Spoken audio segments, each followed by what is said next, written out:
chrétien. Voilà que Dieu est le grand laboureur, ou bien que Dieu est le grand guerrier. Et dans un cas, sa justice sera la justice du labour et du partage des terres. Et dans l'autre cas, ce sera la justice du champ clos, ce sera la justice du guerrier. Et dans un cas, je dirais, Dieu a un glaive. Et dans l'autre cas, je dirais, Dieu et sa charrue. Et dans un cas, je dirais, je suis l'humble épi de blé. Et dans l'autre cas, je dirais, je suis le guerrier de Dieu. Bon. Qu'est-ce que ça veut dire? Dieu est le grand guerrier, Dieu est le grand laboureur. J'entends bien qu'il ne l'est pas à la lettre. Je ne suis pas bête à ce point-là, moi paysan, moi guerrier. Qu'est-ce que je veux dire quand je dis le glaive de Dieu? J'entends bien que Dieu n'a pas un glaive. Alors qu'est-ce que je veux dire? Qu'est-ce que je délire? Puisque je sais bien que c'est pas vrai. D'une autre manière, je prétends que c'est vrai. Je veux dire, je prétends que Dieu a un glaive éminent. Éminent, qu'est-ce que ça veut dire ça? Et si je suis un pasteur qui conduit ses brebis sur la montagne, je dis que Dieu lui-même est la plus haute montagne. Voir les textes dans l'Ancien Testament. Que Dieu est la montagne des montagnes. Bon, mais j'entends qu'il est éminemment montagne. Ça veut dire quoi ça, éminent? Comme dit Spinoza spirituellement, si le triangle pouvait parler, il dirait que Dieu est éminemment triangulaire. Éminemment triangulaire, ça veut dire quoi? Là, il a en vue quelque chose, Spinoza, il dit pas ça pour rire, il s'adresse à des gens qui, évidemment, à cette époque, comprenaient très bien ce qu'il voulait dire. Eh bien, c'est que la question s'est toujours posée, et du point de vue d'une théorie des signes du Moyen-Âge, ça a été un des problèmes fondamentaux de la sémiologie du Moyen-Âge, à savoir, comment pouvons-nous parler de Dieu?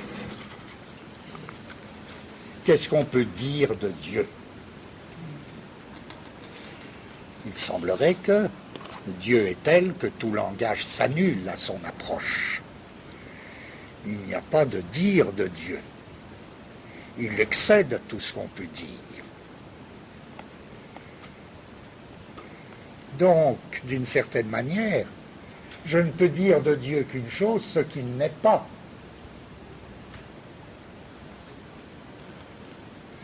Je peux dire, il n'est pas carré, il n'est pas ceci, il n'est pas cela, il n'est pas, etc.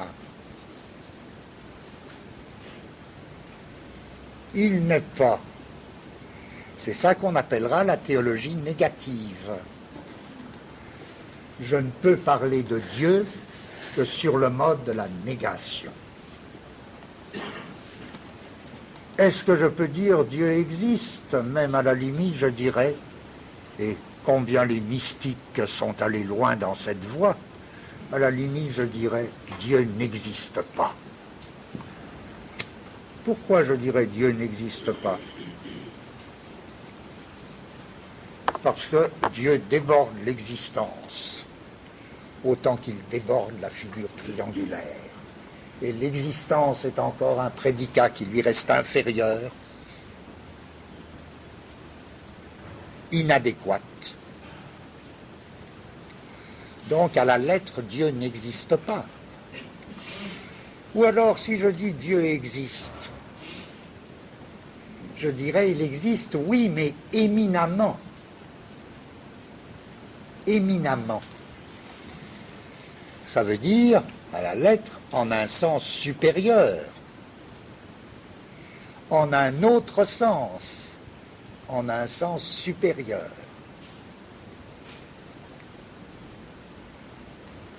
Mais alors, est-ce que c'était vrai, ce que je disais tout à l'heure de la théologie négative. À savoir, elle ne parle de Dieu que par négation.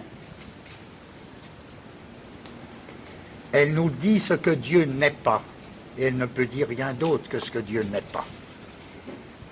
Je ne peux même pas dire qu'il est bon, Dieu. Il est tellement au-delà de la bonté. Bon, mais c'est qu'un premier aspect de la théologie négative. Parce que je dis par la théologie négative ce que Dieu n'est pas, d'accord. Mais ce qu'il n'est pas, c'est en même temps ce qu'il est. Il est cela qu'il n'est pas. Comment ça, il est cela qu'il n'est pas? Réponse, oui. Il l'est éminemment. Ce qu'il n'est pas, il l'est éminemment. C'est-à-dire, ce qu'il n'est pas en un sens, il l'est éminemment, c'est-à-dire en un sens supérieur au sens suivant lequel il ne l'est pas. Dieu n'existe pas. Ça veut dire Dieu existe, mais précisément, il existe éminemment, c'est-à-dire en un autre sens que toutes les existences que me présente le monde, en un sens supérieur. Dieu n'est pas bon, ça veut dire il est bon, mais il est bon en un sens éminent, tel que toutes les bontés de la terre ne nous en donnent qu'une très vague idée.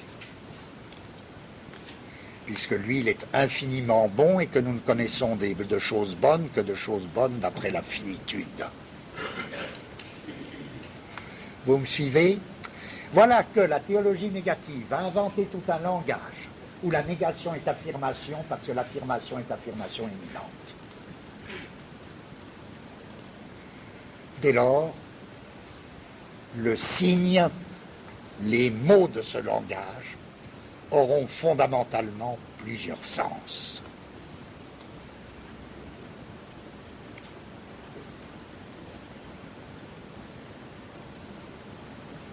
Et là encore, revenons à la situation la plus quotidienne. Voyez, chacune de ces dimensions du signe a les deux aspects. La vie quotidienne et la situation exceptionnelle. Si le théologien négatif représente la situation exceptionnelle de ce point de vue, mais dans notre vie quotidienne, on ne cesse pas, les mots, ils ont plusieurs sens.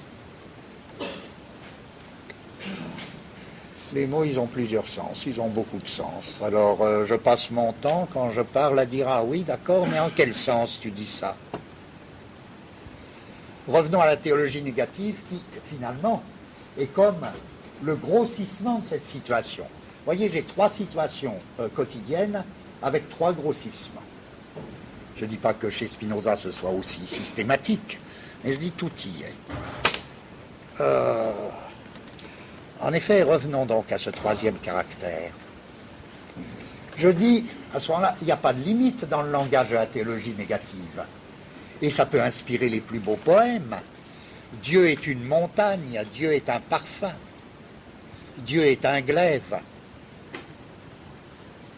Sous-entendu, il n'est pas un parfum, il n'est pas un glaive, il n'est pas une montagne. Sous-entendu, ce qu'il n'est pas, il l'est, mais il l'est éminemment, c'est-à-dire en un autre sens que le sens courant, que le sens commun. Dieu est une montagne, mais une montagne éminente, c'est-à-dire dont toutes les montagnes du monde, même l'Himalaya, ne nous donnent qu'une idée confuse et tronquée. Une montagne infinie. C'est une montagne infinie, c'est un glaive infini, etc., etc. Donc, ce langage à la théologie négative joue sur le fait commun, quotidien, que les mots ont plusieurs sens, et simplement ils poussent les choses à l'extrême, et cet extrême c'est quoi?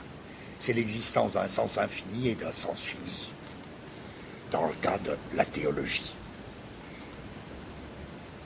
Les choses qui sont relativement bonnes, et Dieu qui est infiniment bon. Les choses qui ont un degré de perfection, et Dieu qui lui est infiniment parfait.